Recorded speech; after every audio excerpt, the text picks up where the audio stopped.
பார்வதி பதஜே ஹரஹர மகாதேவா. தென்னாருடைய சிவனே போற்றி, எந்நாட்டவர்க்கும் இறைவா போற்றி. ஸ்வர்ணாகர்ஷண பைரவ மூர்த்திக்கு ஜெய். எல்லாம் வல்ல ஸ்ரீ ஸ்வர்ண பைரவி அம்பிகா சமேத ஸ்வர்ணாகர்ஷண பைரவர் திருக்கோயில் திருநாகேஸ்வரம் ஐயாவாடி அருகில் உள்ள செம்பியவரம்பல் ஊரில் ஸ்ரீ ஸ்வர்ண பைரவி அம்பிகா சமேத ஸ்வர்ணாகர்ஷண பைரவர் திருக்கோயில் அமர்ந்திருக்கிறது. சுவாமி ஸ்வர்ணாகர்ஷண பைரவர் ரூபம் என்றால் என்ன அப்படின்னு கேட்டீங்கன்னா, கால பைரவர், ஸ்வர்ணகால பைரவர், இது போல பற்பல ரூபத்தில் பைரவ பெருமான் நாமதேயத்தில் இருக்கக்கூடிய பைரவர் நிறைய சிவன் கோவிலையும் பைரவர் திருத்தலத்திலையும் பைரவர் இருக்கக்கூடியவங்க. ஆனா இந்த திருத்தலத்தில், இந்த செம்பியவரம்பல் சொல்லக்கூடிய இந்த திருக்கோவிலில் ஸ்வர்ண பைரவி, ஸ்வர்ணாகர்ஷண பைரவர். மற்ற கோவில்களிலே பைரவ பெருமான் தரிசனம் செய்தால் சுவாமி பைரவர் பாத்தீங்கன்னா தனியா மட்டும் தான் தரிசிக்க முடியும். இந்த கோவிலே மட்டும்தான் சுவாமி பைரவர் தனது இடது துறையில பைரவர் அம்பாளை அமர்த்திண்டு, அம்பாளுடைய வலது கையானது பைரவருடைய வலது தோள்பட்டையிலே ஆலிங்கன மூர்த்தியாக கல்யாண குளத்திலே சுவாமி பைரவரும் அம்பாலும் இந்த திருக்கோவிலில் பைரவர் காட்சியிருக்கிறார்.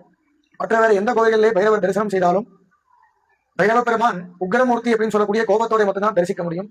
தமிழ்நாட்டில் இந்த கோவிலே மட்டும்தான் பைரவர் இங்கே சிரித்த முகத்தோட சாநித்திய மூர்த்தியாக சுவாமி பைரவரும் அம்பாலும் இந்த கோவிலே சாநித்திய மூர்த்தியாக அருள் பாலிக்கிறார் வரக்கூடிய பக்தர்களுக்கு. இங்கே பைரவருக்கு அபிஷேகம் இல்லாத திருவுருவம்.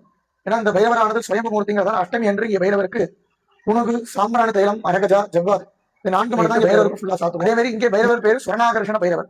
பொதுவாக ஸ்வர்ணம் என்றால் தங்கம், ஆகர்ஷணம் என்றால் உள்வாங்கி கொடுக்குதல், தனதானியம் என்றால் காசு பணங்கள். இந்த திருக்கோவிலே இங்க இந்த பக்தர்கள் இந்த சுவாமியை வழிபட்டால் ஸ்வர்ணம் சொல்லக்கூடிய தங்கத்தையும், தனதானியம் சொல்லக்கூடிய காசு பணத்தையும் அபயமுத்திரையாலே பைரவ பெருமான் வரக்கூடிய பக்தர்களுக்கு எப்போதும் அனுகிரகம் செய்கிறார். நிரந்தரமான வியாபாரத்தையும் காசு பணங்களும் தங்கையும் கொடுத்து அனுகிரகம் செய்கிறார். வளர்பிறை தேய்பிர அஷ்டமி நாட்களில் இங்கே பைரவருக்கு சிறப்பு யாகங்கள், பூஜைகள் நடைபெறும்.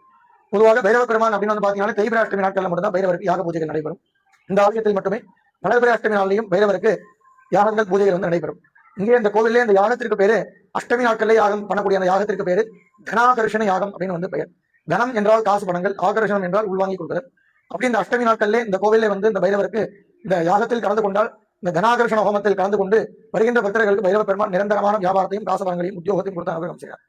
இங்கே பைரவருக்கு யாகத்திற்கு பாத்தீங்கன்னா கருப்பு மிளகு, நாட்டு சர்க்கரை, முந்திரி இந்த 3 நாளுமே இங்கே பைரவருக்கு சிறப்பு யாகங்கள் நடைபெறும். எம்பெருமான் ஸ்வர்ணாகர்ஷண பைரவரை மாதார பிரார்த்தனை செய்து வேண்டுகிறேன். நமஸ்காரம்.